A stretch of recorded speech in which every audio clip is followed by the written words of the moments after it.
Salut à tous! Je dois commencer par ce qui s'est passé au cours des 2 derniers jours.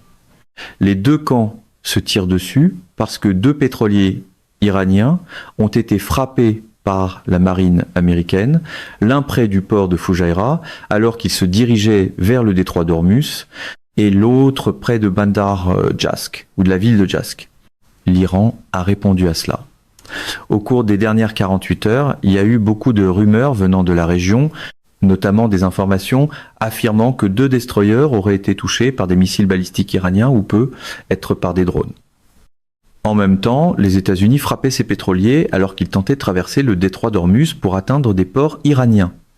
Fondamentalement, ce qui s'est passé, c'est que les États-Unis ont commencé.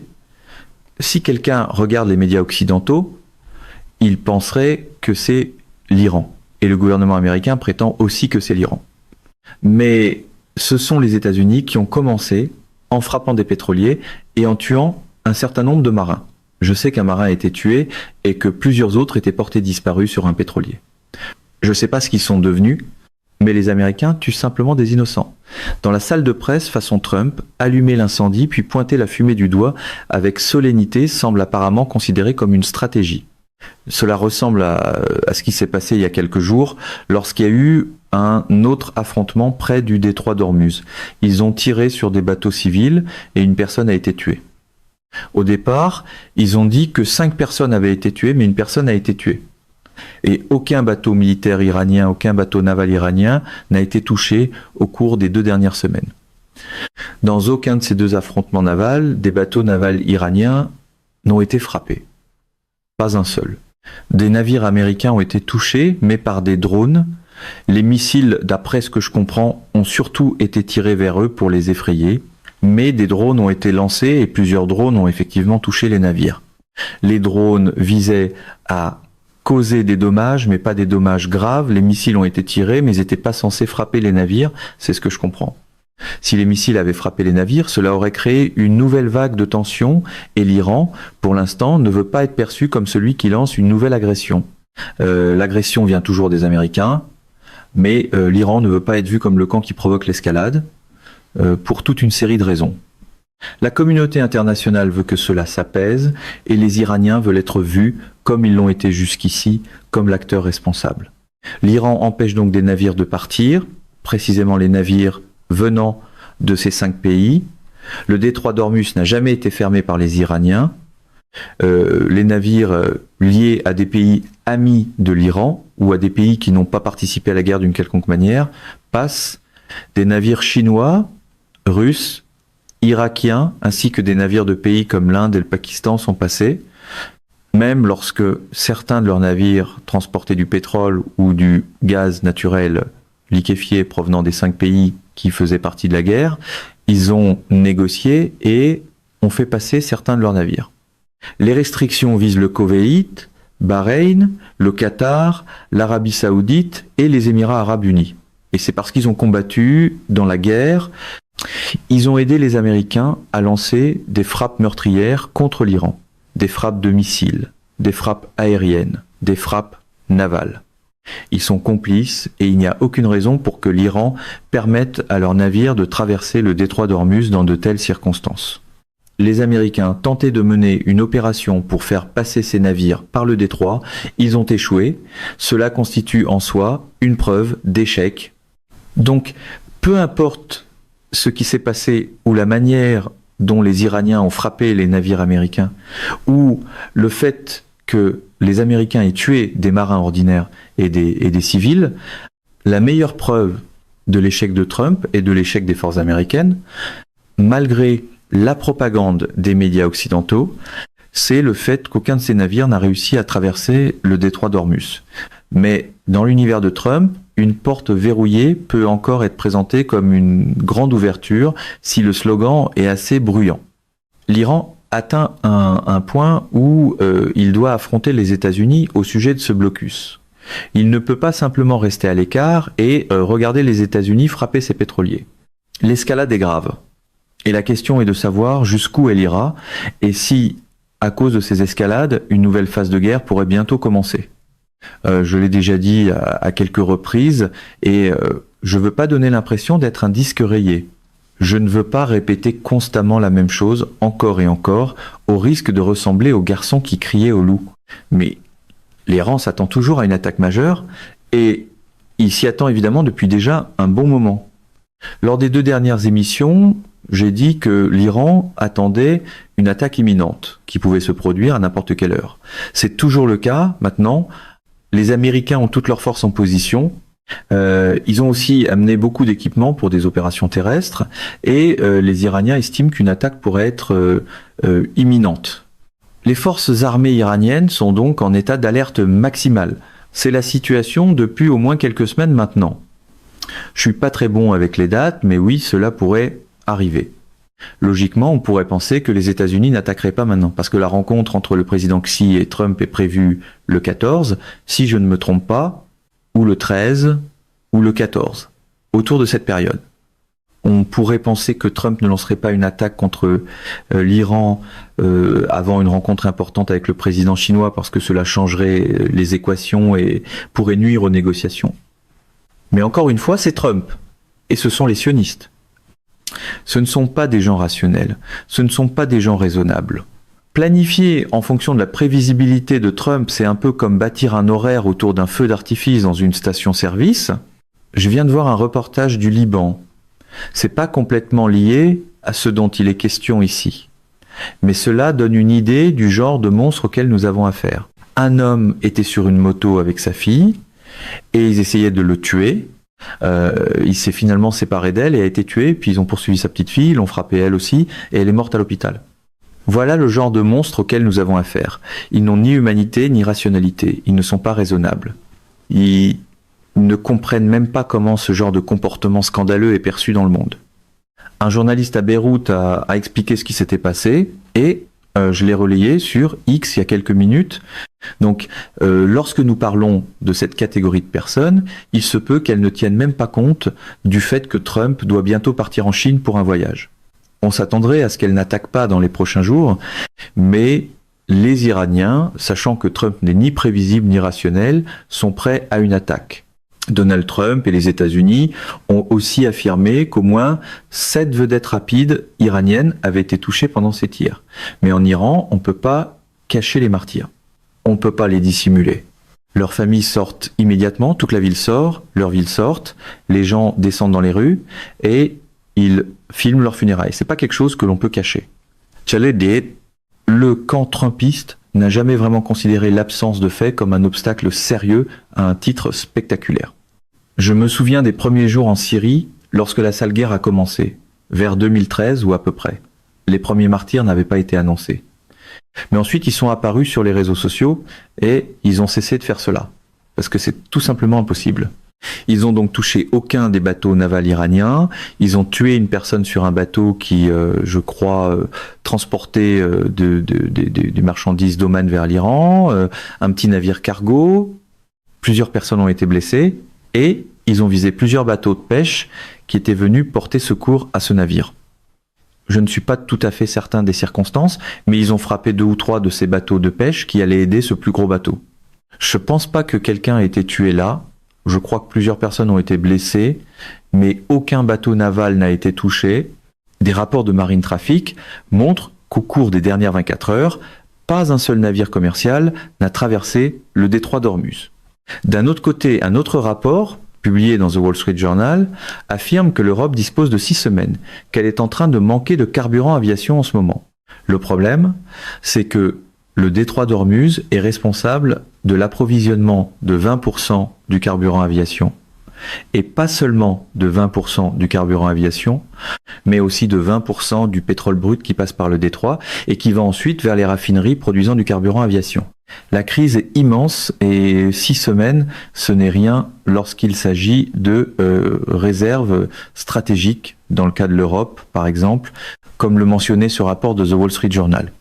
Les États-Unis disent qu'ils attendent la réponse de l'Iran à leur proposition, mais le moment et la nature de cette réponse doivent être compris dans le contexte de ce que font les États-Unis. Quand les États-Unis frappent l'Iran, violant le cessez-le-feu, mènent ces opérations et bombardent des bâtiments civils sur le sol iranien, ils ne devraient pas s'attendre à des réponses rapides à leurs propositions. C'est évident.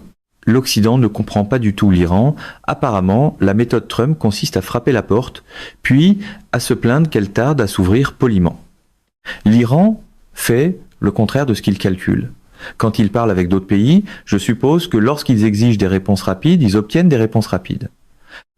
Mais lorsqu'ils exigent des réponses rapides de l'Iran, les Iraniens disent « Vraiment ? D'accord, restez là, je reviens », puis ils vont dîner. Les Iraniens ne vont donc pas leur donner le type de réponse rapide qu'ils recherchent alors qu'ils se comportent ainsi et attaquent l'Iran. Je pense que la réponse aurait probablement déjà été transmise aux Américains, mais ils cherchent intentionnellement à leur faire comprendre que l'Iran n'est pas intimidé. Il n'a pas peur d'une autre guerre, ni d'une continuation de la guerre actuelle. L'Iran est prêt à se battre. Je pense que le monde reconnaît maintenant à quel genre de nation le régime Trump est confronté dans cette coalition du mal, cette coalition Epstein. Ils savent qu'ils ne peuvent pas vaincre l'Iran, tout comme il devient maintenant clair que l'ennemi ne peut pas vaincre le Hezbollah au Liban. Beaucoup de partis politiques, l'an dernier, ont pris leur distance avec le Hezbollah parce qu'ils pensaient que c'était une force épuisée, parce que eux aussi croyaient à la propagande. Mais ils n'ont pas compris la résilience de ces gens, des partisans de la résistance, qu'ils soient chiites, sunnites, chrétiens ou juifs. Les partisans de la résistance sont d'une autre trempe. La ténacité de ces gens a quelque chose d'unique, et maintenant d'autres commencent à reconnaître qu'ils se sont trompés dans leurs calculs, que le Hezbollah est effectivement une force bien au-delà de ce qu'ils avaient imaginé. C'est une force encerclée de tous les côtés par les États-Unis, à travers Al-Qaïda et l'État islamique à l'est, les mandataires américains au nord, la Méditerranée contrôlée par l'OTAN et ses mandataires, et le régime israélien au sud. Et pourtant, malgré tout cela, le Hezbollah tient bon. Il frappe les sionistes, et les sionistes, dans leur rage, massacrent des familles. Ils tuent des enfants, ils poursuivent des enfants à moto et les tuent. Il en va de même pour l'Iran. L'Iran ne sera pas intimidé par Trump. L'Iran est prêt à une attaque totale qui pourrait se produire d'un moment à l'autre. Elle pourrait avoir lieu ce soir. Elle pourrait avoir lieu demain. Elle pourrait ne pas avoir lieu, mais les Iraniens travaillent avec l'hypothèse qu'elle aura lieu. Un nouveau rapport d'Al-Mayadeen affirme que l'Iran a détecté l'entrée d'un destroyer américain près des côtes des Émirats arabes unis et surveille ses mouvements.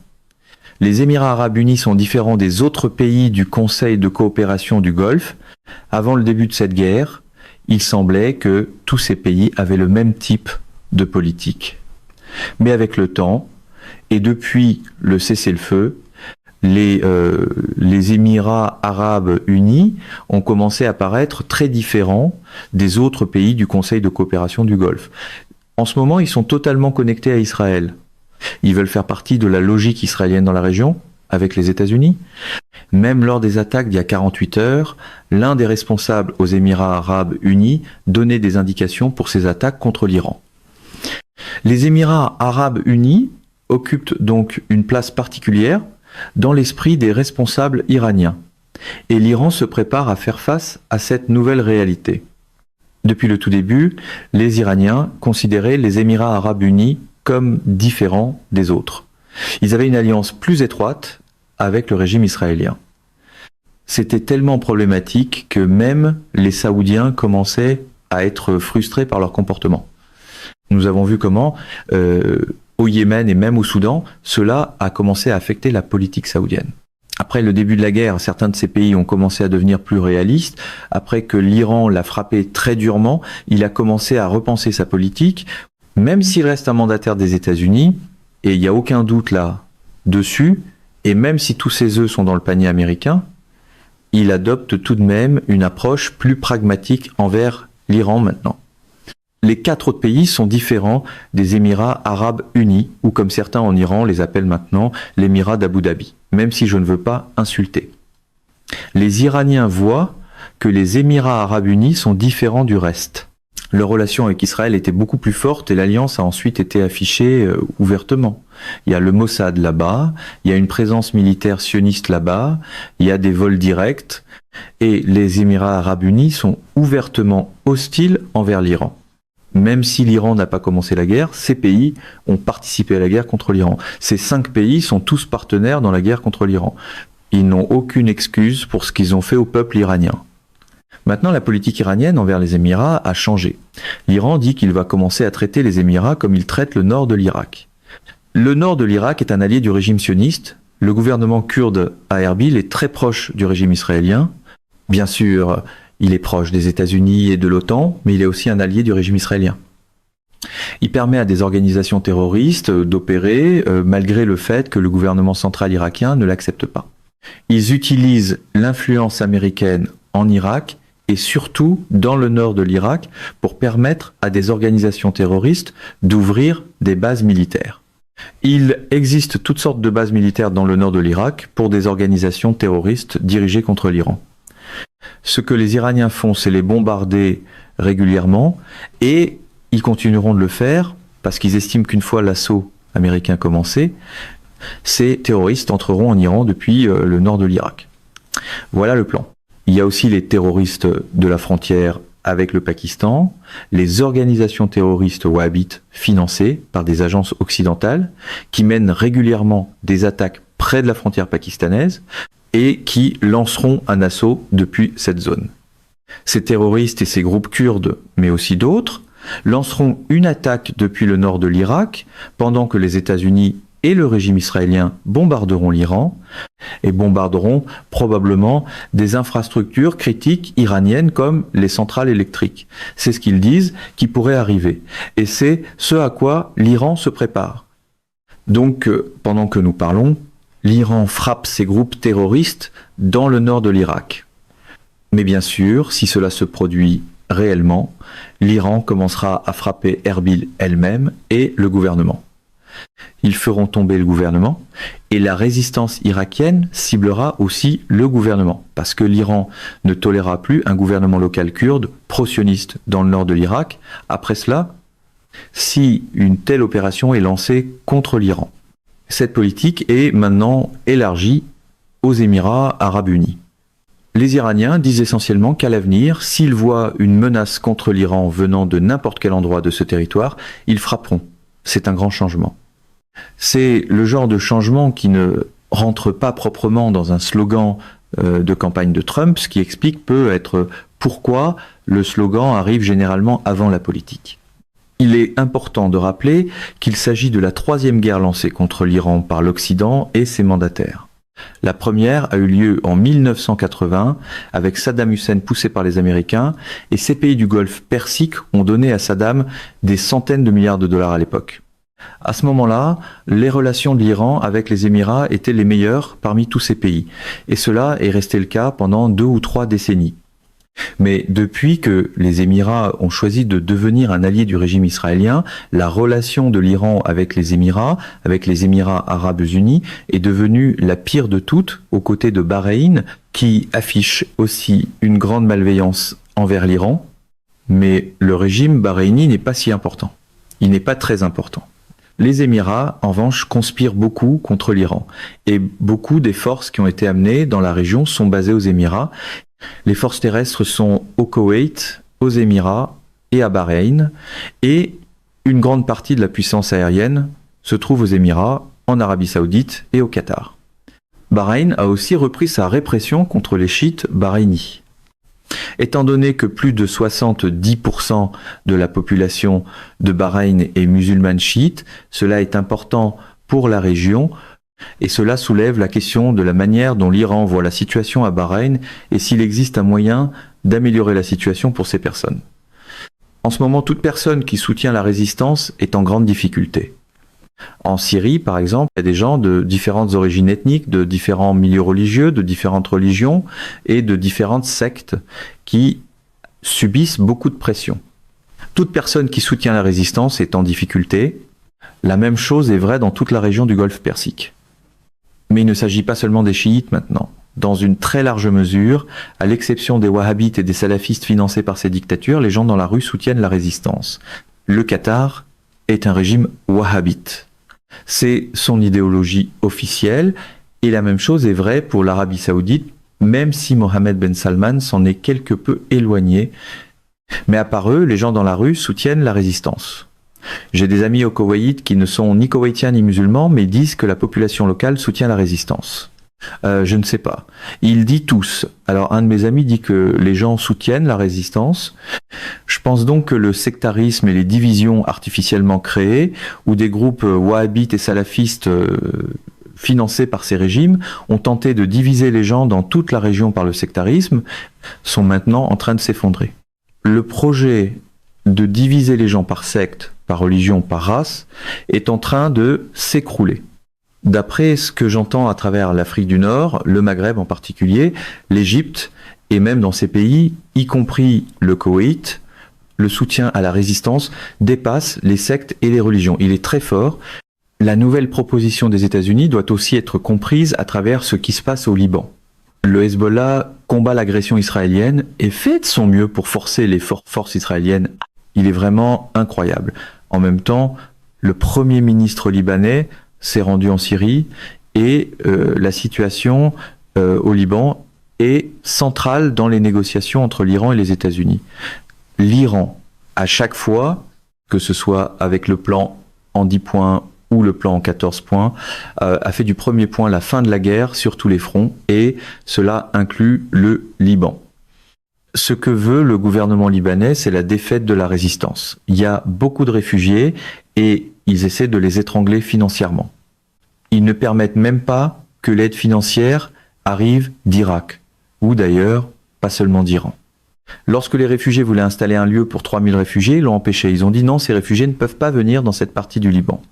Ils essaient donc de faire souffrir financièrement la résistance et les partisans de la résistance, les communautés qui soutiennent la résistance, pour les mettre à genoux et les pousser au désespoir.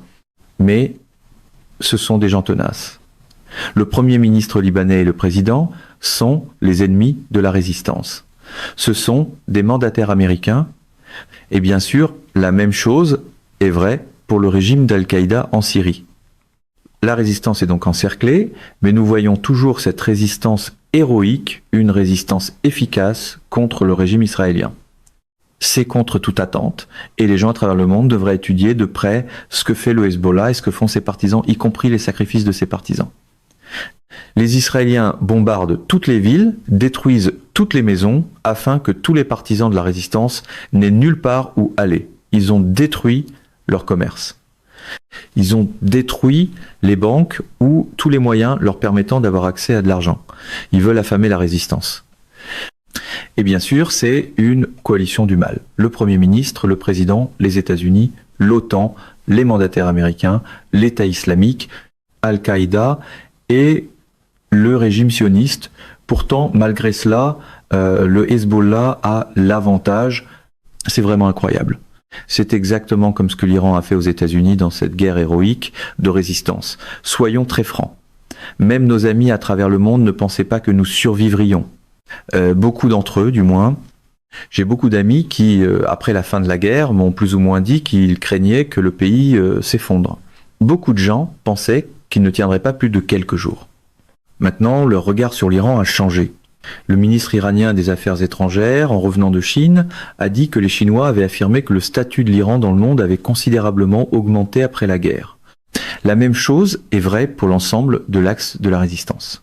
Une guerre qui devait produire une belle photo de victoire propre, façon Trump, a plutôt donné une leçon beaucoup plus désordonnée sur la réalité.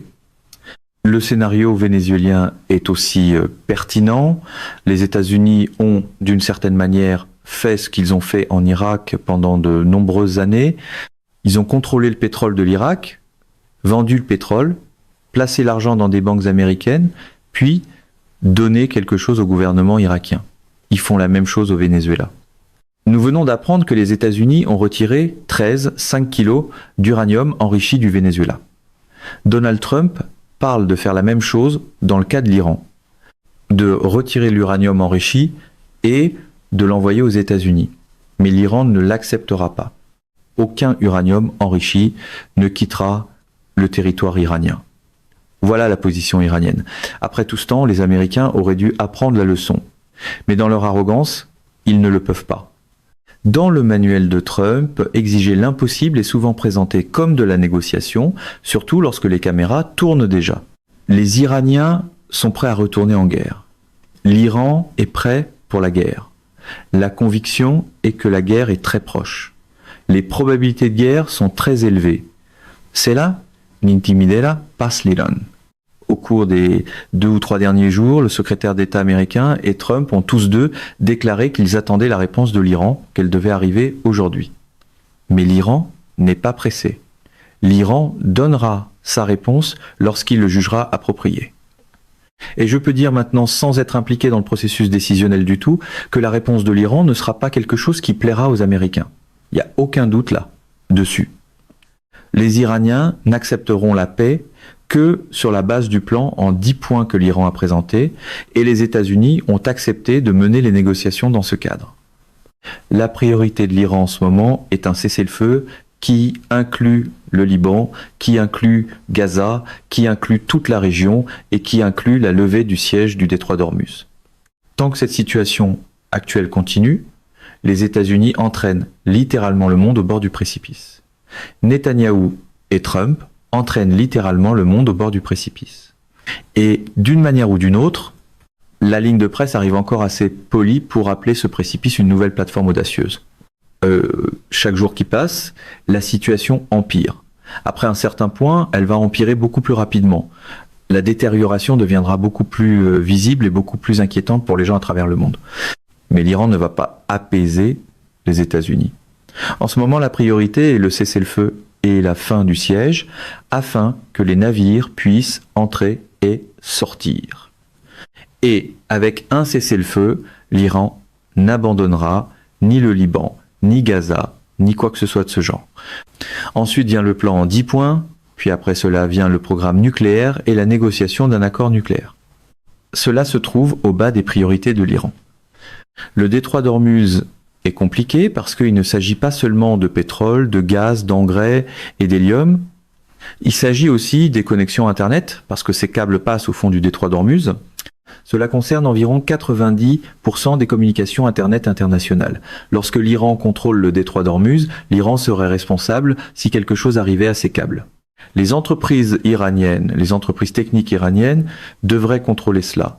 Fars News, en Iran, a évoqué la question de savoir si cela fera partie du plan iranien pour le nouveau mécanisme de ce détroit.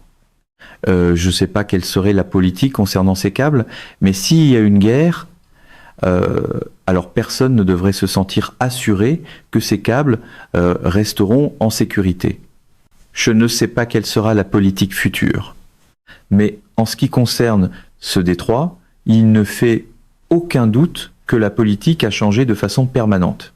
Et c'est que les navires qui passeront devront traiter avec les Iraniens. Peu importe ce qui arrivera, cela va se produire, et c'est le résultat final de cette guerre. Autrement dit, Netanyahou et Trump ont détruit leur propre position, et la position des sionistes à cause de cette guerre, en partie parce que les Iraniens contrôleront désormais le détroit d'Ormuz. Ce fut une erreur de calcul catastrophique de Netanyahou. Mais il ne s'agit pas seulement du pétrole ou du gaz naturel liquéfié. Il s'agit de tous les produits pétrochimiques fabriqués dans les usines pétrochimiques ou de l'aluminium, et d'autres choses produites dans des industries à forte consommation d'énergie dans toute la région. Ces pénuries vont se faire sentir progressivement. Il ne s'agit donc pas seulement du fait que les réserves de pétrole diminuent. Toutes sortes de produits différents sont maintenant en rupture d'approvisionnement et les chaînes d'approvisionnement de toutes sortes de produits vont faire face à une situation très critique dans les jours et les semaines à venir. Chaque jour qui passe, Trump ne fait qu'aggraver les choses. Voilà l'étrange génie de la performance. Chaque crise est vendue comme une démonstration de force jusqu'à ce que la facture arrive. Trump, dans son arrogance, ne peut pas trouver de solution. Il y a une solution à portée de main, tout cela pourrait se terminer assez facilement et rapidement. Une grande partie de cette crise pourrait prendre fin avec un cessez-le-feu. Si ce cessez-le-feu est pris au sérieux et mis en œuvre rapidement, alors cette crise peut être gérée. Elle ne peut pas être résolue, mais elle peut être gérée pour l'instant. Mais il est tout simplement incapable de le faire, à la fois à cause de sa propre arrogance et aussi à cause des sionistes. Les sionistes ne le permettront tout simplement pas. Les mêmes sionistes qui ont été la force motrice derrière la guerre elle-même ne sont pas partis au cours des 70 ou 80 derniers jours. ils sont toujours là. Donc manifestement, cette force continue de pousser vers la confrontation et l'escalade. La position israélienne doit également être prise en compte, parce qu'elle ne peut pas être ignorée. L'administration Netanyahou et Smotrich, en tant que l'un des proches de Benjamin Netanyahou, ont soutenu que si les autres veulent mettre fin à cette guerre, ils doivent accepter la nouvelle réalité, les nouvelles frontières d'Israël. Ils parlent de Gaza, de la Cisjordanie, du sud du Liban et du sud de la Syrie. Ils ne vont pas reculer et ils vont se battre. L'axe de la résistance fera la même chose. Cela rend la question du cessez-le-feu encore plus compliquée. Le régime syrien ne fera rien au sujet du territoire syrien. Ils avaient une occasion en or et ils ont toujours une occasion en or de résister parce que le régime israélien est surextendu. Si un nouveau front devait être ouvert, ce serait catastrophique pour le régime. En ce moment, ils ne peuvent pas vaincre le Hezbollah. Alors on peut imaginer les problèmes qui pourraient être causés au régime sur le Golan. Mais ces gens qui sont à Damas, ce ne sont pas les amis de la Palestine. Ce sont des mandataires américains. Et ceux qui les ont soutenus dans le passé, en particulier certains de ces groupes qui reçoivent du financement et sont basés en Occident, beaucoup d'entre eux, je ne veux pas les nommer, je connais certaines de ces personnes, reçoivent leur argent du Qatar, de l'Arabie Saoudite, du Koweït, de nombreux endroits, du Qatar, plus que de quiconque, et d'Erdogan. Les gens qui ont soutenu cela prétendent être des partisans de la Palestine, mais nous ne voyons aucun d'entre eux parler de la Syrie reprenant son territoire au régime israélien. Aucun d'entre eux ne dit cela. Ils sont tous silencieux. Ils n'ont jamais été des soutiens sincères de la cause palestinienne. Ils ont une très belle vie. Ils reçoivent beaucoup d'argent de leur maître à Doha et à Ankara et ils poursuivent des politiques où ils vont donner les nouvelles sur le dernier massacre d'enfants à Gaza et peut être aussi au Liban de temps en temps.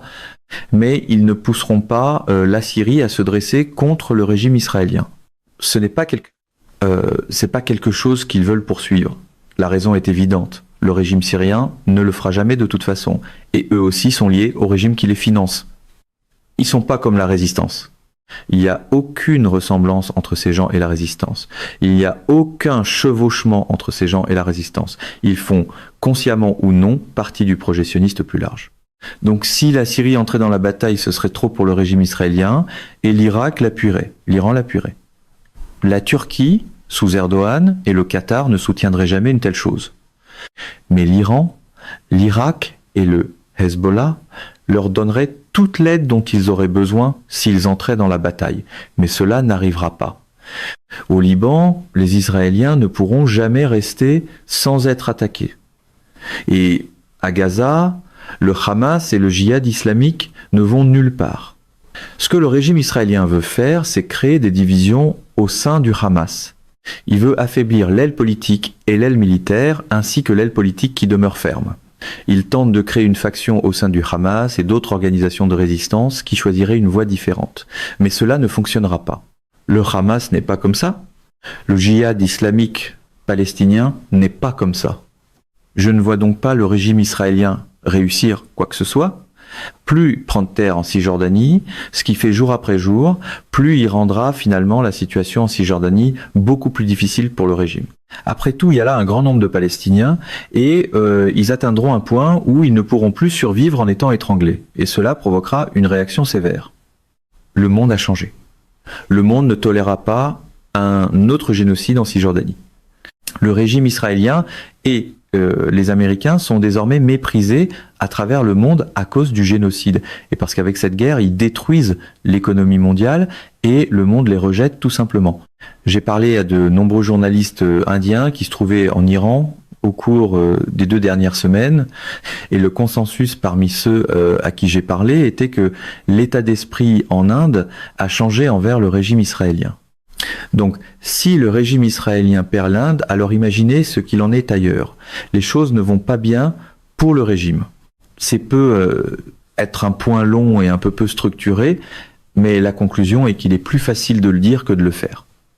Marco Rubio a dit qu'il n'était pas question pour les États-Unis d'accepter ce nouveau mécanisme du détroit d'Ormuz, le contrôle iranien du détroit d'Ormuz, Ils veulent revenir à ce que c'était, à la manière dont les choses fonctionnaient avant le début de la guerre. Mais la réalité est autre chose. La réalité du détroit d'Ormuz a changé et l'Iran voit le détroit d'Ormuz comme une base pour une nouvelle architecture de sécurité régionale avec les pays qui utilisent le détroit d'Ormuz. Cela va devenir une partie de la vision iranienne avec le temps. L'ancien scénario dit que Washington annonce la réalité et que tout le monde applaudit, mais le détroit d'Ormuz ne semble pas avoir reçu la note de service. Il ne fait aucun doute que l'ère précédente est terminée. C'est fini. Marco Rubio peut grogner tant qu'il veut. Il peut crier et hurler tant qu'il veut. Personne ne s'en soucie. L'Iran contrôlera le détroit d'Ormuz. Et c'est terminé, c'est fini. L'Iran veut une structure de sécurité ou une architecture pour la région du Golfe Persique où les États-Unis peuvent plus être une menace et où personne ne peut être une menace. Tous les pays de cette région devraient avoir un intérêt direct dans la paix et la stabilité ici, parce que tous les pays tirent leurs richesses du Golfe Persique. Donc, lorsque ces 5 régimes ont aidé les États-Unis dans leur guerre génocidaire, ils ont apporté la misère à leur propre peuple, ils ont ruiné leurs propres économies, ils ont détruit leurs propres infrastructures. Au bénéfice de qui? Même ces despotes n'en profitent pas. À l'avenir, il devra y avoir une architecture de sécurité où les États-Unis ne joueront plus de rôle, non seulement parce que les États-Unis se sont montrés imprudents, mais aussi parce qu'ils ne poursuivent même pas leur propre intérêt. Ils poursuivent l'intérêt du régime israélien, et l'intérêt du régime israélien, c'est la mort et la destruction. Il veut que toute la région soit fragmentée et brisée. Comme l'ambassadeur américain auprès du régime israélien l'a dit, s'ils prennent toute la région, cela lui va. Donc, manifestement, ils ne veulent pas d'une région forte. Ils ne veulent pas que les pays de la région soient amis, forts et coopératifs les uns avec les autres afin de développer la région sur les plans économiques et sociaux. À l'avenir, l'Iran ne permettra donc plus aux États-Unis d'avoir la présence qu'ils avaient dans le passé. Ce devront être les pays du Golfe Persique qui collectivement constitueront l'architecture de sécurité de la région du Golfe Persique. Les communications entre l'Iran et les autres pays situés à l'extérieur de la région, qui ont besoin du détroit d'Ormuz, sont déjà en cours. Beaucoup de pays se coordonnent avec l'Iran et ils ignorent les dictats des États-Unis. Plus les États-Unis essaient de faire pression sur ces pays, ou plus ils essaient de renforcer le siège du détroit d'Ormuz, plus ils poussent ces pays et eux-mêmes vers la crise, et cela crée beaucoup de ressentiment et de colère. Encore une fois, pour revenir à l'Inde, les journalistes indiens à qui j'ai parlé ont dit qu'en Inde, il y a beaucoup de colère et de frustration envers Trump et envers le régime israélien à cause de cette guerre, mais aussi à cause de l'attitude arrogante de Trump dans le passé au sujet des tarifs douaniers, et ainsi de suite. Donc, plus ce comportement continue, plus les États-Unis essaient de faire pression sur les pays pour qu'ils ne coopèrent pas avec l'Iran, pire ce sera pour les États-Unis, parce que tous ces pays ont besoin de l'Iran. Ils ont besoin de l'Iran pour pouvoir utiliser le détroit d'Ormuz. Voilà la fin de l'histoire. Et c'est la seule fin qu'aucune conférence de presse ne peut transformer en ovation debout. Mesdames et messieurs, notre émission d'aujourd'hui s'arrête ici. Nous vous invitons à partager votre avis personnel dans la section des commentaires ci-dessous. Pouvoir, vérité vous salue et vous donne rendez-vous très bientôt.